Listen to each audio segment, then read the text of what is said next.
Sí,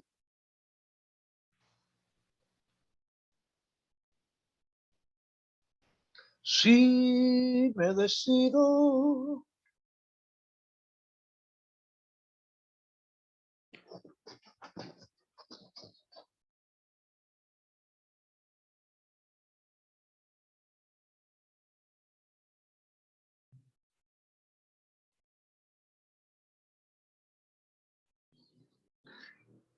Pues tu amor lo tengo muy comprometido. Hay un pacto.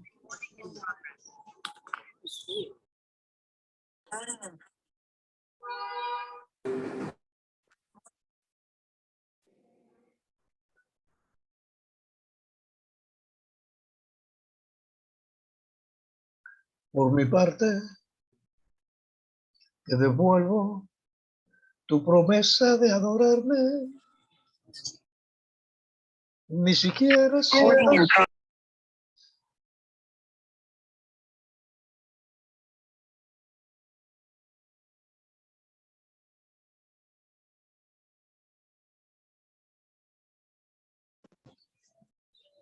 Gracias, Tri. Gracias por su cámara.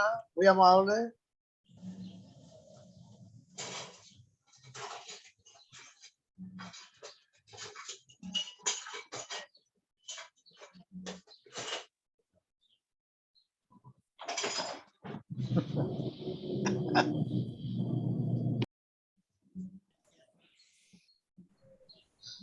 Franklin, cierre su micrófono, por favor, Franklin. Ya, gracias.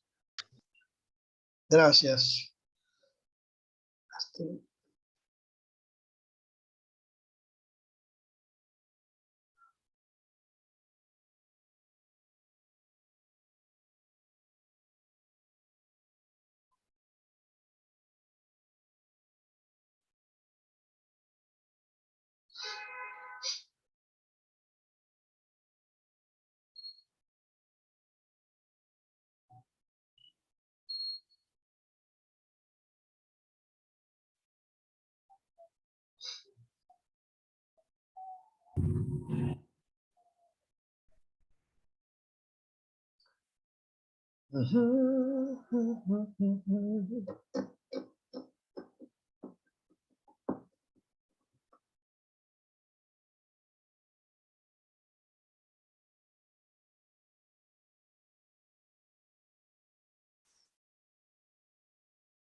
Bueno, vamos a seguir con los 23, 22 que están ahí.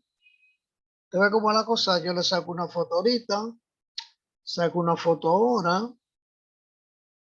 ¿Y qué ustedes creen? Yo la voy a pasar a la lista con la última. Ok, seguimos. Vamos a compartir la pantalla de nuevo.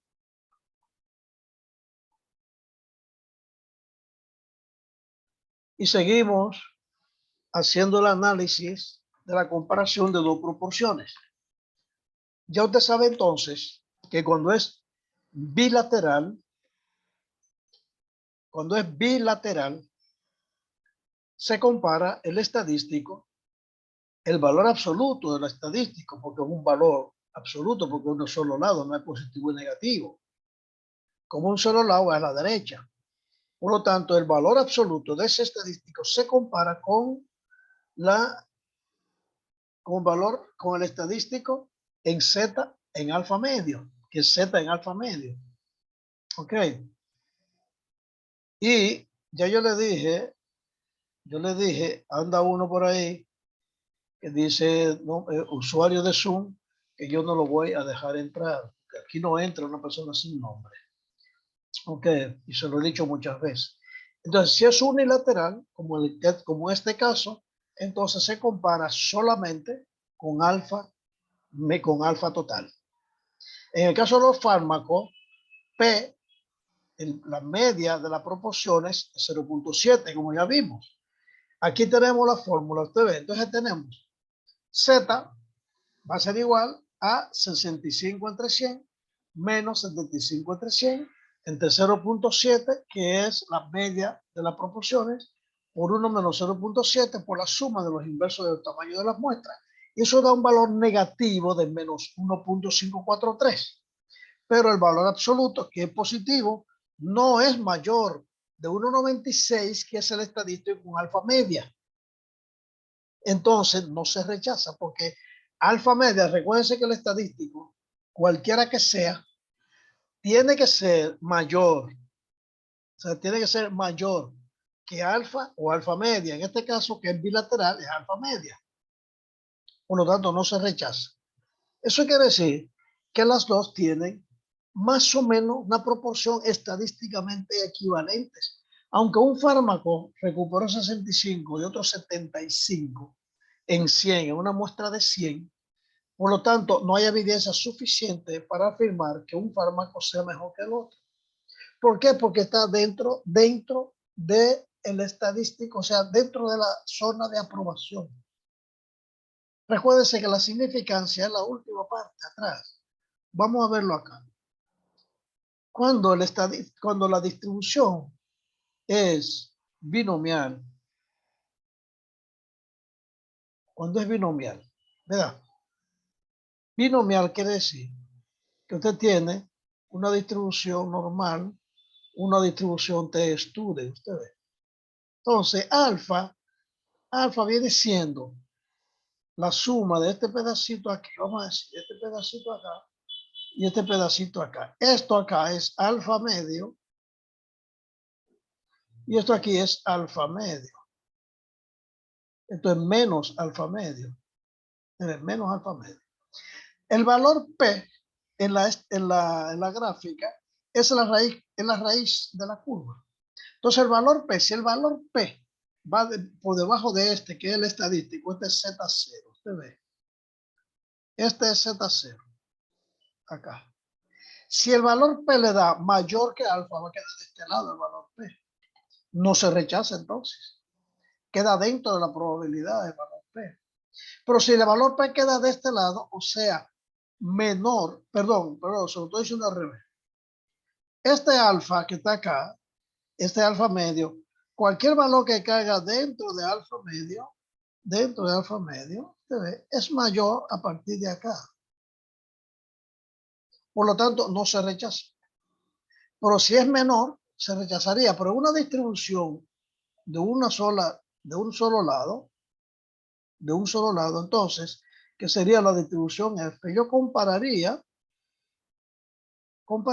si esto es alfa, pero es alfa completo porque yo no tengo otra cola para acá. Entonces, si el valor P me da de este lado, el valor P no se rechaza. Si me da de este lado, se rechaza. Entonces, por eso el valor P en el ejemplo aquí dio 0.9 y el valor P dio 0.85. Por lo tanto, no se rechaza porque queda dentro. Si queda fuera, acá se rechaza. Esta es la zona de rechazo. Mire, esto es zona de rechazo. Que cuando es unilateral, unilateral. Ahora, cuando es bilateral, tenemos las dos zonas de rechazo. Si cae dentro aquí el valor P, se rechaza. Si cae aquí dentro, no se rechaza. Okay. Entonces, quedó dentro de la zona de aceptación. Ok. O sea, habría que buscar un argumento mejor para que no sea el porciento de recuperados para ver si un fármaco es mejor que otro. Habrá que buscar otra variable de respuesta, como por ejemplo el tiempo de caducidad. Si un fármaco se vence, por ejemplo, 6 meses antes que otro, entonces tú vas a preferir el que dura más, independientemente, claro, asumiendo que tengan el mismo efecto los dos. Todas esas son cosas que cuando te estás comparando, tienes que ver cuáles son los criterios de comparación. Ok. Ahora vamos a ver poblaciones pareadas. O sea, poblaciones que van por pareja, por pares. Y vamos a comparar entonces dos medias con muestras. Un segundito.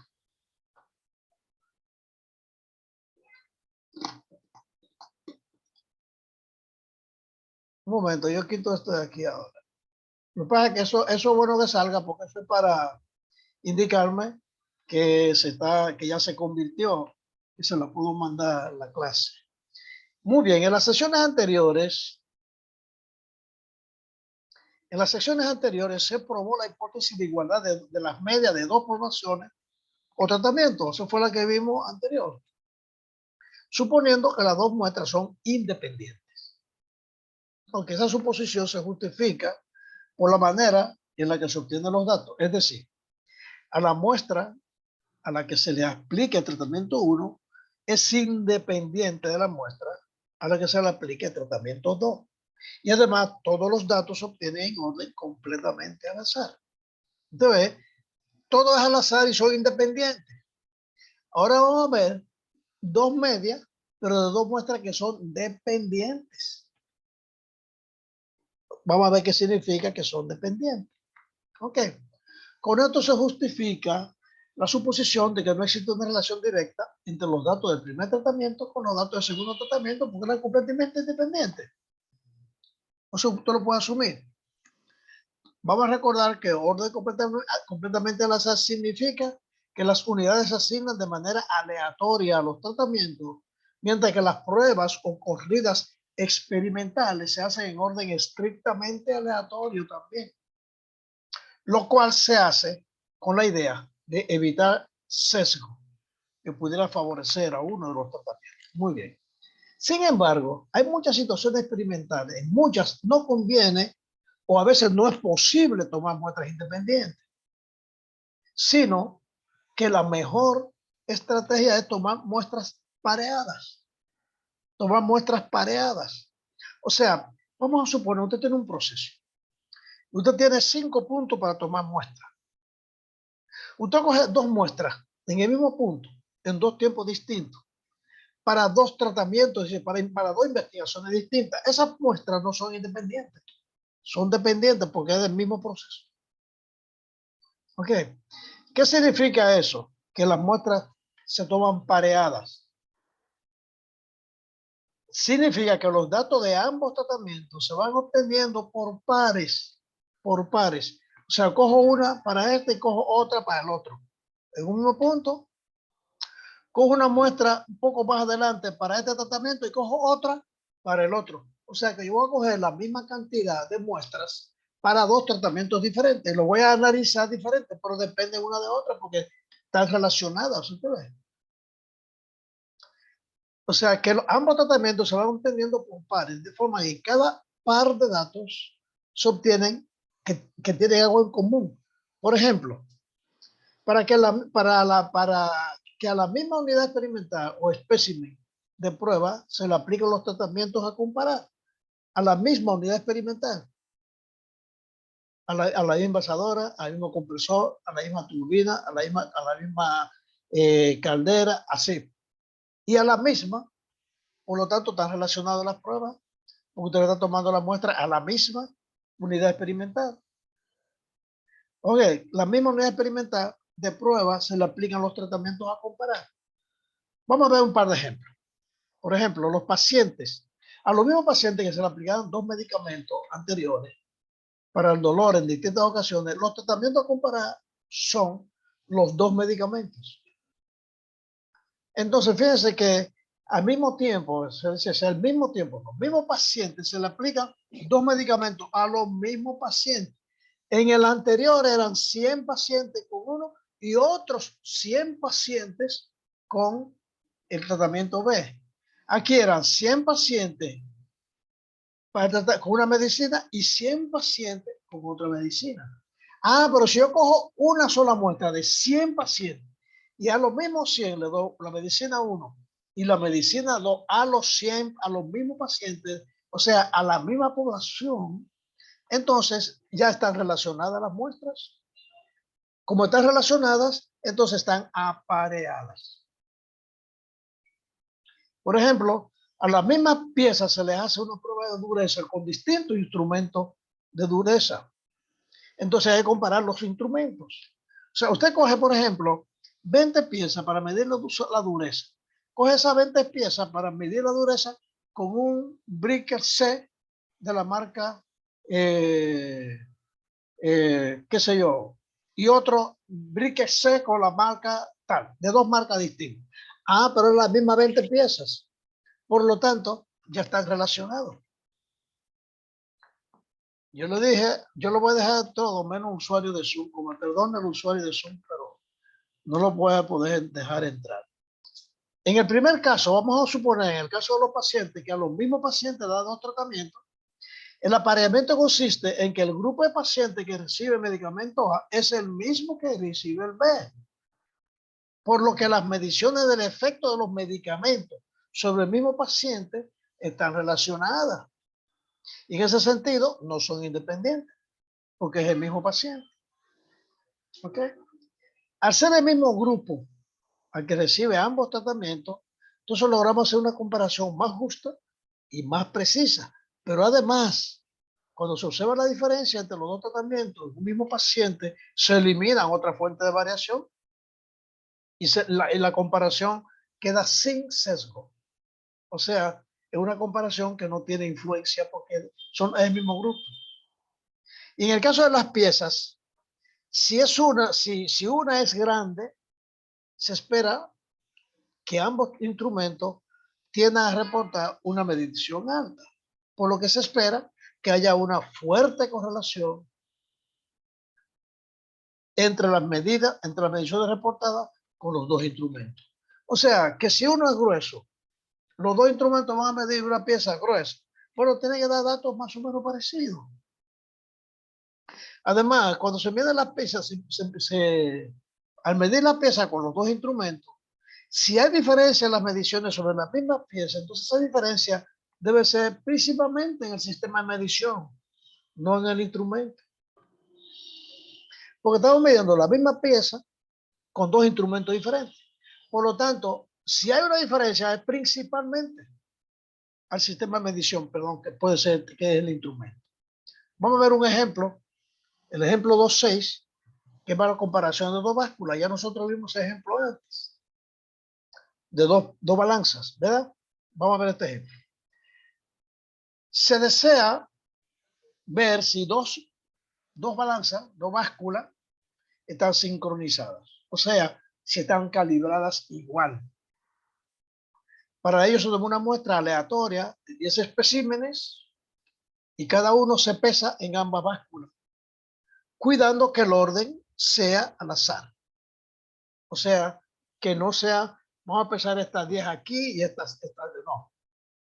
Son al azar. Usted no va a elegir la que va pesando al azar. No, ahora coge esa, y se van metiendo en una fundita las 10 especímenes se miden distintas.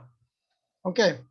El trabajo lo realiza el mismo operador para evitar el sesgo de la habilidad del operador y los datos obtenidos se muestran en esta figura. Esta es la báscula 1, esta es la báscula 2, pesando la misma pieza. En el espécimen 1 pesó aquí 11.23 y aquí 11.27. El 2, 14.36, 14.41. El 3, 8.33, 8.35. La 10, como usted ve, tienen que andar muy parecidos a los valores porque es la misma pieza que están pensando en las dos piezas. La misma pieza que la peso aquí y la peso aquí. Las diferencias van a ser esencialmente debidas al observador, casi seguro. Y las medias me dio 2,87 y 2,89. Y aquí yo tengo la diferencia para fines de determinar la varianza. Que la suma, la raíz cuadrada de la suma de todos estos cuadrados. ¿Ves? Pero aquí yo tengo precisamente eso. Usted suma todo esto. Usted suma todo esto y le da la raíz cuadrada, perdón, como una diferencia. Estas diferencias no que se suman. Esta diferencia con la media. Con la media. Con la media de estas dos. Esa diferencia es que esta y esta le lleva 4 aquí. Y como esta es la que está adelante y restan esta, la mayoría de estas pesa más. Usted ve, todas menos 2, menos 2 de este lado salieron más pesadas. Esta es la única y esta que salieron más pesadas de este lado. Esta y esta. Después todas estas pesan algo más que esta. Usted ve, eso es una tendencia. Es una tendencia. Aunque vamos a ver qué explica de los datos. Es claro que tenemos el caso de observaciones pareadas, o sea, están por pares. ¿Por qué? Porque tenemos una misma pieza en dos instrumentos diferentes. Está la misma pieza medida por dos instrumentos diferentes, por lo tanto está pareada la misma pieza. O sea, los dos instrumentos están apareados, porque no están independientes de la pieza, porque es una misma pieza que está midiendo. Ya que el peso que se registra, que registra una báscula para un espécimen, no es independiente del que registra la otra báscula para el mismo espécimen, porque están midiendo la misma cosa. En el sentido de que si uno es muy pesado, se espera que ambas básculas detecten que es pesado. Como ocurre aquí, este pesa poco, la misma báscula de las dos pesaron poco. Este pesa mucho, las dos detectaron que pesan mucho. Eso es lo que quiere decir esta partecita ahí. Ahora, la comparación de las básculas se puede evaluar probando esta hipótesis. Primero, que las medias son iguales o que las medias son diferentes que la alternativa. ¿Ok? Donde μ1 es el peso promedio, que es este que está acá, de las mediciones de la báscula 1, y μ2, que es esta, es el peso promedio de la báscula número 2. Entonces, esta hipótesis, en el caso pareado, se plantea de manera equivalente así. Lo que es que la media poblacional de diferencias, la media de diferencias debe ser igual a 0 o la media de diferencias diferente de 0. Cuando dice la media de diferencias es porque tenemos aquí la media y estas medias que están acá de las diferencias son las medias de las diferencias de cada una de ellas. Esta es la diferencia, usted ve. Entonces, esta es la media que está acá. Y esa es la media de la diferencia que es esta. 0.022 es la media de la diferencia. Que también se puede plantear así. Que la media de la diferencia sean 0 o sea diferente de 0. Donde esa μd es la media de la población de diferencias. De esta manera, el problema de comparar las medias de dos poblaciones se convierte en el problema de comparar las medias de una población con una constante, con un valor que es la media, que es el valor medio constante. En este sentido, el estadístico de prueba para la hipótesis, o sea, este estadístico de prueba para la hipótesis, en el caso particular del estadístico, que es 2.8, que recuerden que era para las medias, el 2.8 era el estadístico para la media, cuando teníamos el estadístico para la media 2.8 aquí. Ese es el estadístico para la media. ¿Te recuerdas? No sé qué se comparaba, sino el estadístico para una media de una población. Ok. Wow, no recuerdo dónde yo estaba aquí.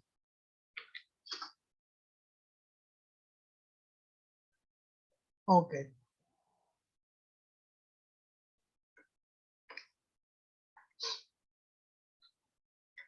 Esa es la estadística para una media, como mu, o sea, cuando mu es igual a 0, Véase la prueba que vimos para media en ese capítulo. Esto es, con una muestra de n diferencias, que aquí son 10 en este caso, se obtiene el estadístico dado por esto. ¿Qué es el estadístico? Para comparar las medias. Por eso es lo que estamos viendo, un estadístico para comparar pruebas apareadas o pareadas. Entonces, aquí tenemos el estadístico, va a ser el estadístico de la diferencia de la población de diferencias, o sea, este que está aquí, 0.022, que pusieron solamente 0.2 acá, entre la desviación estándar de las diferencias, que es 0.0. Esa desviación estándar es estas diferencias, ustedes tienen que buscar su desviación típica. Y la desviación típica de estos valores, usted tiene que coger estos dos, sumarlo y dividirlo entre 2. Estos dos, sumarlo y dividirlo entre 2, todos. Y vamos a tener la media de cada uno en particular. Y esta menos esta menos la media de esto, menos la media de eso, va a encontrar la desviación típica de las diferencias comparada con las medias de cada pareja. ¿Ok? Y le va a dar ese valor, este valor que está aquí, que es la promedio, esa es la desviación estándar muestral de las diferencias. Muestral de las diferencias. Entonces, o sea, de esas 10 diferencias, para usted buscar desviación típica o desviación estándar, usted tiene que buscar la diferencia con el promedio de las dos que usted buscó la diferencia. Usted va y lo va a elevar al cuadrado. Y eso lo va a dividir entre n-1 para buscar esto y va a tener la desviación estándar, que en ese caso da 0.287, que es la desviación estándar. Y n, el tamaño de la muestra, que en este caso es 10. Bajo la hipótesis nula, este estadístico se distribuye como una tres student con n-1 grado de libertad. Por lo que el estadístico se rechazaría si el valor absoluto, porque es binomial, fuera mayor a alfa media con n-1, o que el valor P sea mayor que alfa. Al hacer los cálculos resulta entonces que el estadístico es igual a menos 0.20, menos 2.20. El valor absoluto es 2.20. Recuerden que es el valor absoluto. Voy a buscar el estadístico en alfa media y n-1. ¿Dónde está eso en la tabla? En la T-Student para 5% de significancia. Entonces, n-1 es 9 y el estadístico lo buscaríamos, creo que da 1.96. No sé si es el que da 1.96. Como el valor P, 0.055, es mayor que alfa, no se rechaza. No se rechaza la hipótesis nula a nivel de la significancia 0.5. Es decir, que no hay una suficiente evidencia en contra de la sincronización de la báscula. Sin embargo, esta conclusión es bastante débil, dado que el valor P es muy parecido a alfa. De hecho, con un alfa ya de 0.06 se concluirá lo contrario, pues ya sería mayor. Y el experimentador debería considerar la posibilidad de asumir un riesgo de 100% y rechazar la sincronización de la báscula. Pero ya eso es raro. Si en el ejemplo, en lugar de analizar las diferencias, que es la manera correcta de resolver el problema, se analizan por separado las mediciones de cada báscula, el efecto de las posibles diferencias entre los dos instrumentos se mezclaría con la variabilidad que de por sí tienen las piezas. Pero aún si se pesara un grupo diferente de 10 especímenes con cada báscula, entonces la propia variabilidad de la pesa dentro de cada grupo, más la diferencia entre los dos grupos, probablemente ocultaría el efecto de la diferencia de los instrumentos de medición. O sea, que la diferencia de los instrumentos de medición sería insignificante comparado con la variabilidad de cada pieza dentro de un grupo o con las diferencias entre los dos grupos. O sea que el instrumento de medición se va a confundir, el que lo está analizando puede pensar que los instrumentos de medición no estén bien, pero es que hay otra variabilidad aparte de los instrumentos de medición. Así, las observaciones pareadas son necesarias para eliminar fuentes de variabilidad que podrían no dejar hacer la comparación de manera eficaz. Eso estaría más claro a continuación. Vamos a ver este ejemplo, que son poblaciones pareadas, casos más generales. Cierre su micrófono, por favor.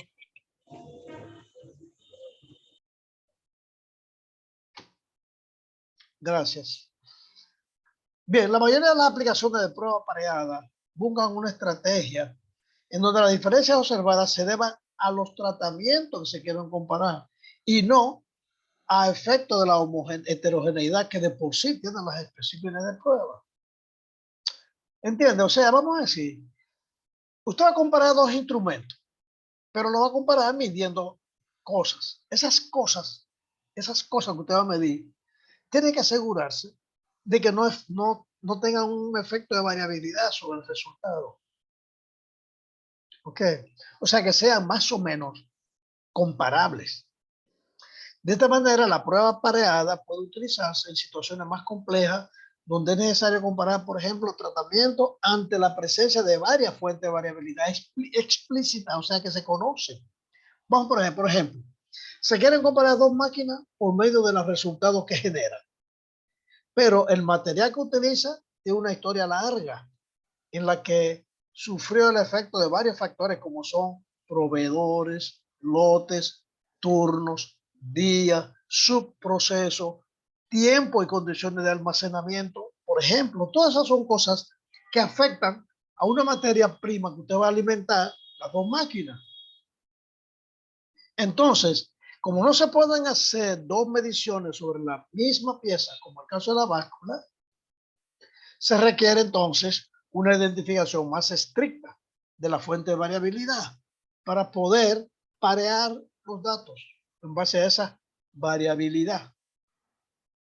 O sea que la fuente de variabilidad tiene que identificarse para que no vaya a echar culpa a los instrumentos de medición una fuente de variabilidad que está afectando el resultado.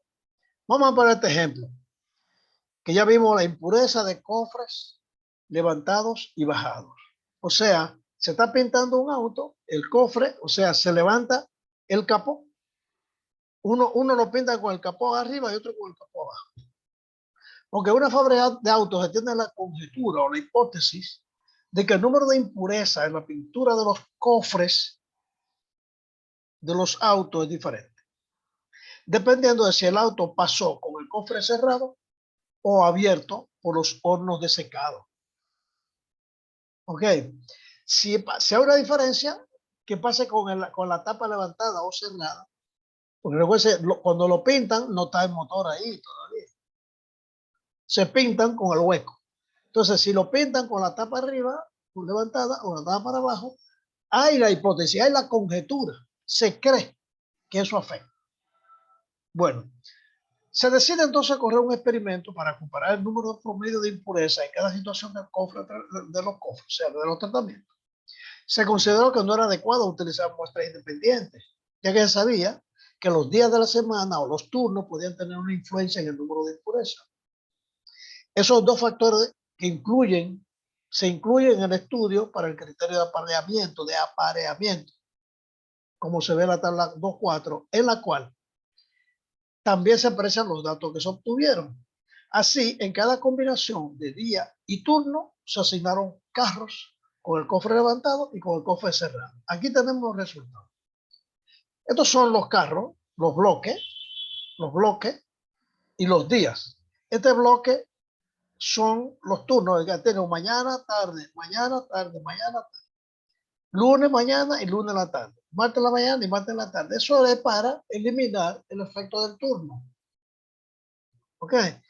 Y estos son los coches con el cofre bajado, este con el cofre levantado. Y esa es la diferencia entre los dos. Fíjense que tenemos el mismo sistema. La diferencia. Y esta es la media de las diferencias. Y para usted buscar la desviación, recuerde, tiene que buscar la media de estas dos y restarla con esta. La media de estas dos y restarla con esta. La media de estas dos y restarla con esta. Y usted va a tener así un valor de la desviación típica. Y va a ser, son 10. Ok. Esta es la media, el promedio de las partículas con esto bajado y esto con esto hacia arriba. Ok. Entonces, cada dato en las columnas levantado y bajado de la tabla representa el promedio de impurezas en 10 autos. El promedio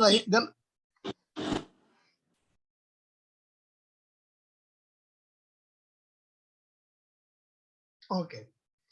El promedio de las impurezas encontradas en el auto cuando se pintaba con la capó levantado o subido o bajado. De tal forma que en el experimento se utilizaron un total de 200 autos.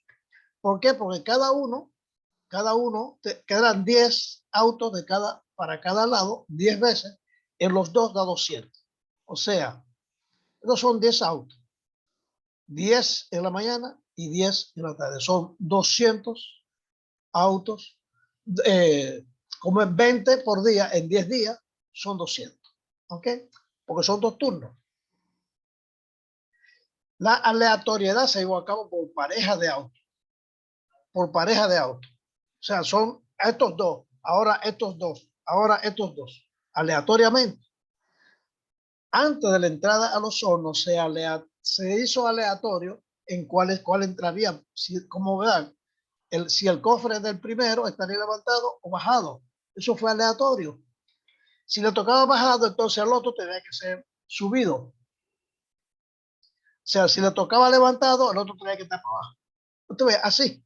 Entonces, el planteamiento estadístico consiste en probar la hipótesis de que las medias de las diferencias es igual a cero. O sea, que la media de diferencia es igual a cero o que la alternativa es que no era igual a cero. Ahí están los datos. Entonces, la media, aquí es 1,23. Esta es la media, esa es la desviación de la diferencia. La desviación media, la desviación de la diferencia, perdón, la media de la diferencia es esta, perdón, esta es la media de la diferencia. Que esa media de diferencia se hacía igual a cero. Se estaría admitiendo que el número de impurezas promedio en el cofre levantado y cerrado son iguales. Y la alternativa de WL, de W, el valor estadístico de prueba sería este de L y B, sería levantado y bajado, que sean iguales. Y el estadístico de prueba ya vimos que el estadístico de la media, que tenemos la media de la diferencia, esta media de la diferencia entre en la desviación estándar, que es esta, no es esta, es 0.2413, por ahí hay que calculársela, y raíz de 10, y da 9.7. Ok. Y el nivel de significancia observado, el valor P, 0.000046, lo cual es extremadamente pequeño, mucho menor que 0.05. Por lo tanto, se rechaza de manera contundente la hipótesis nula de que los tratamientos son iguales. Es decir, el número de impurezas de los cofres depende de si este está levantado o bajado cuando el auto pasa por el horno. Pero además, como se observa con los datos, cuando el cofre está levantado hay menos impureza, mientras que cuando está bajado hay más impureza. Ok, cuando el cofre está levantado, usted lo deja, usted se da cuenta del valor. Este es mucho menos impureza que este, menos. De este lado no hay ninguno negativo. Todos estos datos son menores que este. Por lo tanto, cuando está levantado el capó, es menos impureza. Por eso se rechaza, que da igual si entra con la tapa levantada o no. Pero además, como se observan los datos, cuando el cofre está levantado hay menos impureza, entonces a partir de los ediciones, con los cofres los se levantaría para entrarlo a secar. Con esta medida se logró reducir de forma significativa el número de impurezas. Nótese que la tabla 2.4, la gran variabilidad que existe entre los datos de día y de noche también es importante. Entonces, mire, de día y de noche, de día y de noche, de día y de noche. Siempre era mayor impureza en la noche, menos este. Igual estos dos, siempre en la T